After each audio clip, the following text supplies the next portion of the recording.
Assalamualaikum warahmatullahi wabarakatuh. Alhamdulillahirabbil alamin wa bihi nasta'inu ala umuri dunya waddin. Asyhadu an la ilaha illallah wahdahu la syarika lah.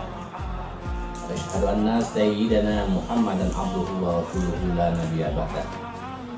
Qala Allah ta'ala fil Qur'anil azim, bismillahirrahmanirrahim.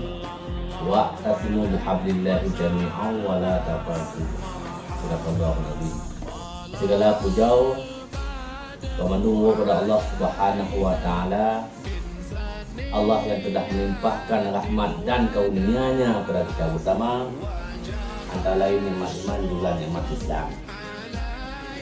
Selawat dan salam kita sampaikan kepada paman al-Imam besar Muhammad sallallahu alaihi wasallam yang telah membawa manusia dari alam kebodohan, membawa manusia kepada alam yang penuh ilmu pengetahuan yang telah kita rasakan pasang mudah.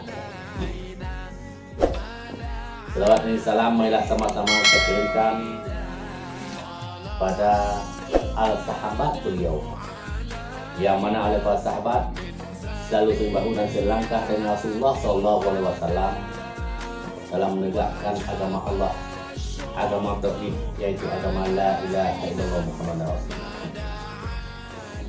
Bapak-bapak, tekunungku, abu-abu yang ulun muliakan, pada awal berbahagianya kita yuk sama-sama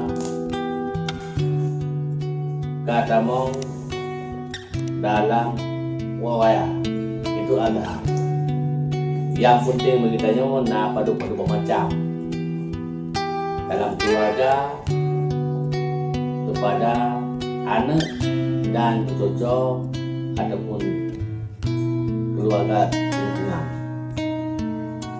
Yang pertama, yang sangat penting untuk silaturahmi kepada unsi, apabila unsi lima tahunna ataupun hanade munyona tak tahu dia unsi saja umur lelaki maksudnya apabila anali kamu dengar dajaklah berkuburan untuk lelaki doa berlapang kubur duduk berlapang dan mengkot dengan Rasulullah SAW.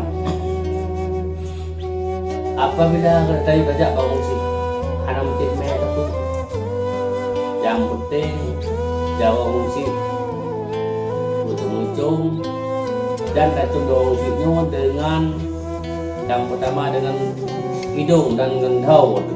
Sampai dia modern cuma uji dengan mie, adapun dengan lain hanya berfungsi. Yang kedua, segolong dalam asal fungsi maupun lain asal fungsi. Sampai ada channel dengan fungsi sama-sama dengan orang lain.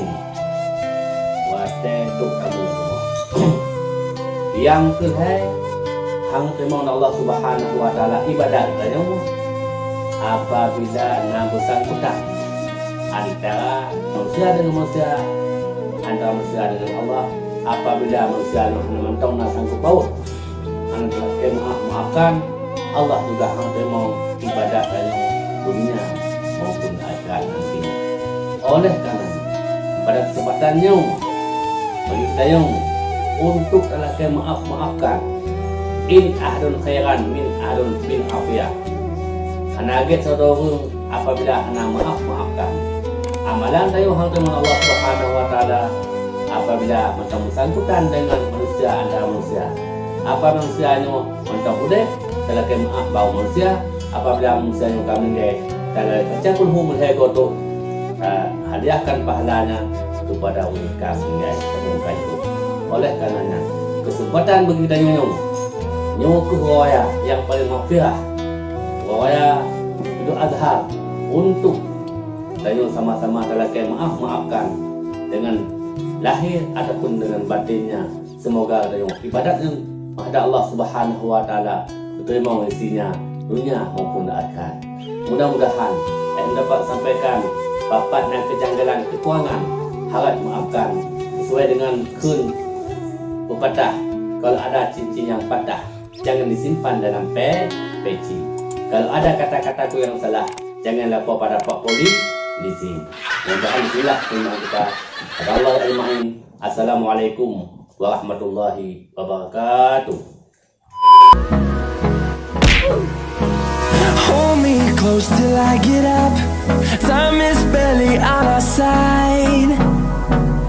I don't wanna waste what's left.